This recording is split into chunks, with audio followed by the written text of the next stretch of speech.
Picture this. It's New York City, late 1970s. Outside, the streets are rough, gritty, and unpredictable. But step into the club, and suddenly the world transforms. Glitter rains from the ceiling. The bass line thunders like a heartbeat. And for one night, you're free. Free to dance, free to love, free to be whoever you want to be. This was disco. But here's the truth. Disco wasn't just about dancing. These songs were powerful. They reshaped nightlife, broke down walls of race and sexuality, and created a culture that still echoes in today's clubs, festivals, and raves. And tonight, we're counting down the top 10 disco anthems that changed nightlife forever. Let's start with a song that didn't just hit the charts, it became a lifeline. At number 10, it's Gloria Gaynor with I Will Survive. I will survive. Hey, hey. Originally released as a B-side, yes, a B-side, this track almost never saw the light of day. But the moment it hit the clubs, DJs noticed something. The lyrics weren't just catchy, they were an anthem, a declaration of survival, independence, and self-respect. For women, it became a soundtrack of empowerment. For the LGBTQ+ community, it became a voice of resilience during a time of discrimination. And for everyone who'd ever been through heartbreak, well, this was the song that pulled you back onto your feet, back onto the dance floor. Think about it. How many times have you screamed these lyrics at the top of your lungs? Exactly. You survived right there with her. Gloria Gaynor didn't just give us a disco hit. She gave us a survival anthem that proved music could heal under the flashing lights of the night. Go on now, go. Walk out the door. Just turn around now. But survival isn't always glamorous. Sometimes it's born from rejection. And our next anthem proves just that.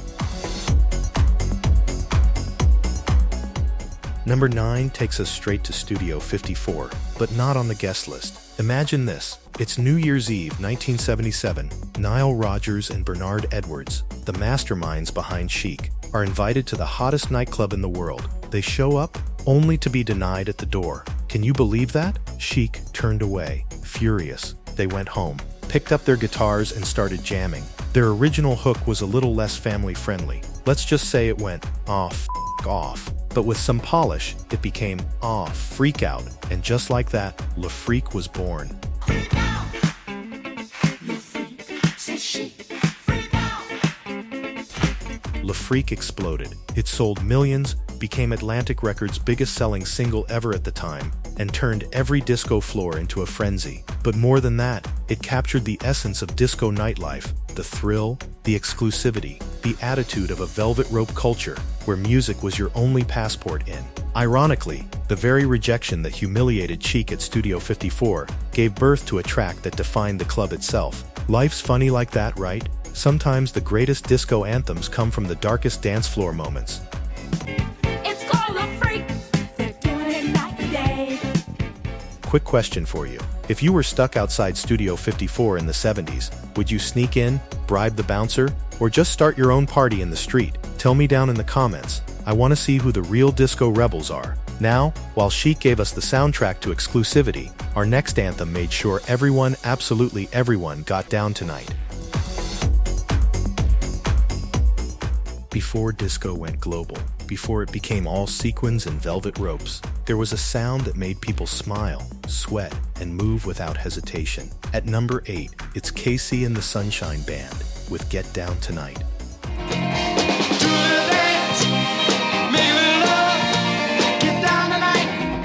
Harry Wayne Casey, Casey himself, had a vision. Blend R&B, funk, and a little Miami sunshine to create music that felt like pure joy. And when Get Down Tonight dropped in 1975, the dance floor instantly lit up. Those high-pitched guitar riffs, that rolling bass line, it was impossible to sit still.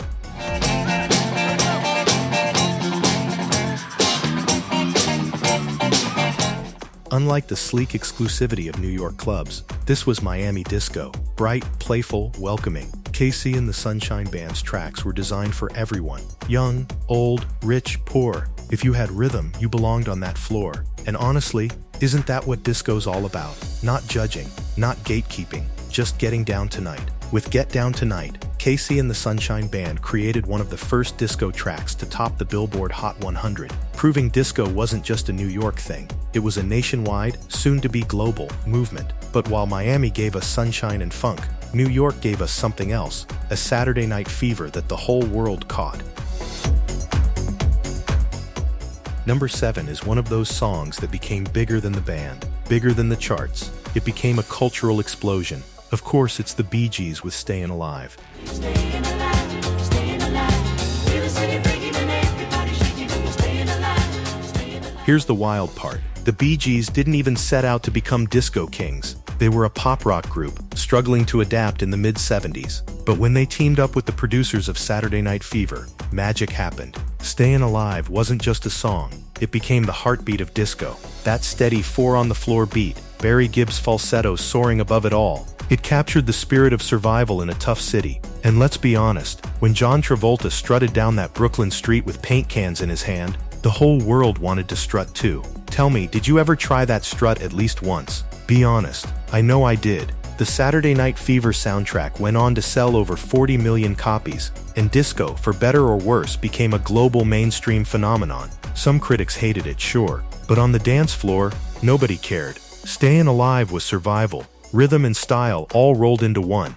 And while the Bee Gees gave disco its worldwide stage, another artist was quietly working in a studio with a German producer, creating a sound so futuristic, it didn't just change disco, it changed all of dance music forever. Number 6 is a masterpiece, a track that didn't just belong to the dance floor. It built the blueprint for electronic music as we know it. It's Donna Summer's I Feel Love, produced by the legendary Giorgio Moroder and Pete Bellotte. This wasn't your typical disco track with strings and horns. No, this was something else entirely. I Feel Love was driven by a relentless, hypnotic synth bass line.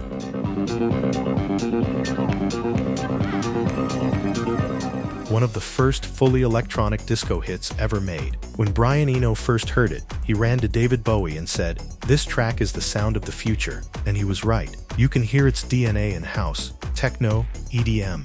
Basically every form of electronic dance music today traces back to this moment. On the dance floor, I Feel Love wasn't just music, it was a trance. DJs would spin it for 20 minutes straight, stretching the hypnotic groove until dancers were completely lost in sound and light. Donna Summer's voice floated like a dream, and Giorgio's machines gave it an otherworldly heartbeat. Imagine hearing this for the first time in 1977.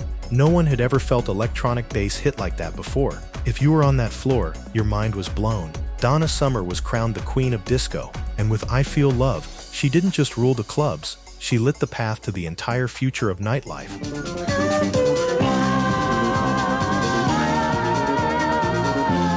But if I Feel Love was about the future, our next anthem takes us back into the fire, literally, with a track that burned up the dance floor like no other. At number 5, we've got a track that literally set the dance floor on fire. It's the Trammps with Disco Inferno. Released in 1976, Disco Inferno wasn't just a song, it was a command. When Jimmy Ellis belted out "Burn Baby Burn," clubs didn't just listen, they obeyed.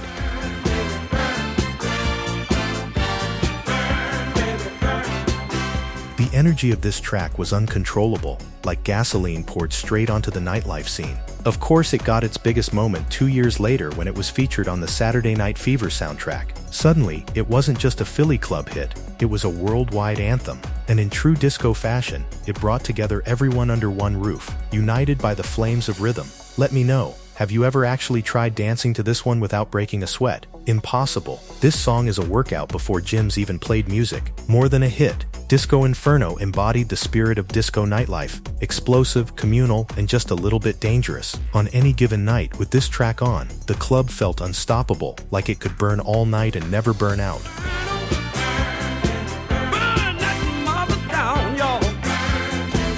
But while the Trammps set the floor ablaze, another group gave us the most iconic sing-along in disco history. 3 letters, 4 moves, and a chorus everybody knows. At number 4 It's the song that turned every dance floor into one giant synchronized flash mob. Before flash mobs even existed, the Village People with Y.M.C.A. Here's the thing, Y.M.C.A.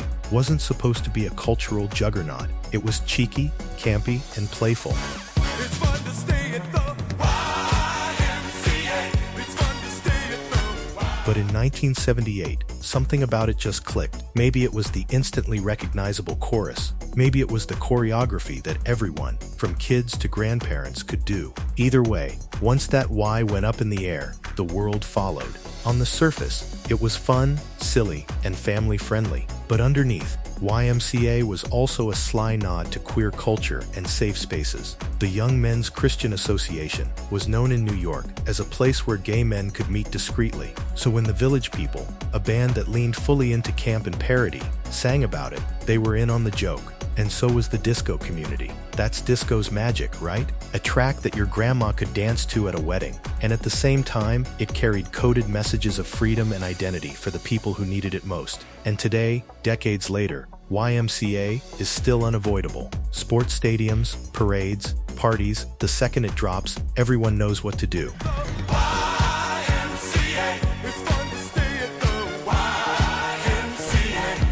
Love it or roll your eyes at it, this anthem made disco immortal. But while Y.M.C.A. was campy and playful, our next anthem took disco to a place of spirituality, passion, and raw power, proving that dance wasn't just movement, it was salvation.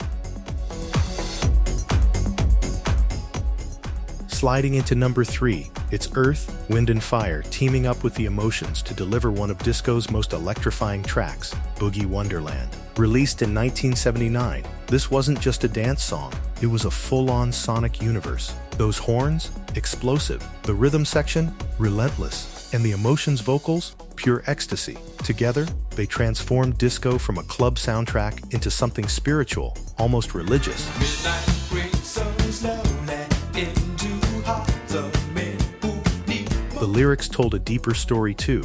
It wasn't just about partying, it was about finding joy in the face of loneliness and struggle. That's why so many people connected with it. It wasn't escapism, it was liberation through rhythm. If you've ever had a rough week and then lost yourself on the dance floor, you know exactly what Boogie Wonderland feels like. That's the beauty, it's therapy you can dance to. Earth, Wind & Fire were already legends, but with Boogie Wonderland, they cemented themselves as one of the few acts that could transcend genres. Soul, funk, and now disco. They proved disco wasn't shallow. It was deep, powerful, and transformative.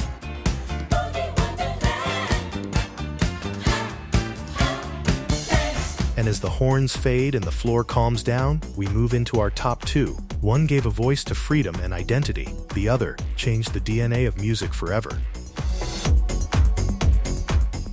At number 2, we celebrate a track that wasn't just music, it was liberation. A song that gave people the courage to live loudly, proudly, and authentically. This is Sylvester with You Make Me Feel, Mighty Real. Released in 1978, Mighty Real was more than a disco anthem. It was a declaration of identity. Sylvester, a flamboyant, openly gay, gender-bending performer, at a time when that was far from accepted, poured every ounce of freedom into this song. And the dance floor, especially at places like San Francisco's Castro District and New York's Paradise Garage, embraced it like gospel.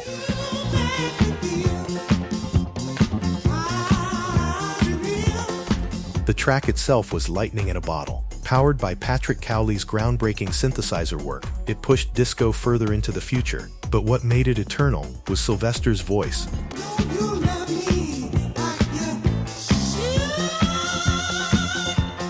Soaring, urgent, unapologetic. It wasn't just singing, it was preaching. Imagine being in that crowd, hearing Sylvester scream Mighty Real, with arms wide open. It wasn't just entertainment, it was salvation. For the queer community, this was an anthem of truth in an era of silence. For the wider disco world, it was proof that music could embody freedom itself. To this day, You Make Me Feel, Mighty Real, isn't just a disco classic, it's a human rights anthem, disguised in sequins and rhythm. But if Sylvester gave us freedom, our number 1 pick gave us the very DNA of modern dance music. A track whose bass line didn't just move bodies, it built entire genres. This is Chic's Good Times. Here it is, number 1, the disco anthem that changed everything. Chic's Good Times. Released in 1979, Good Times was more than a party track. It was a revolution hidden in rhythm. Nile Rodgers and Bernard Edwards crafted one of the most infectious bass lines ever recorded. So powerful, so irresistible, that it became the blueprint for decades of music to follow.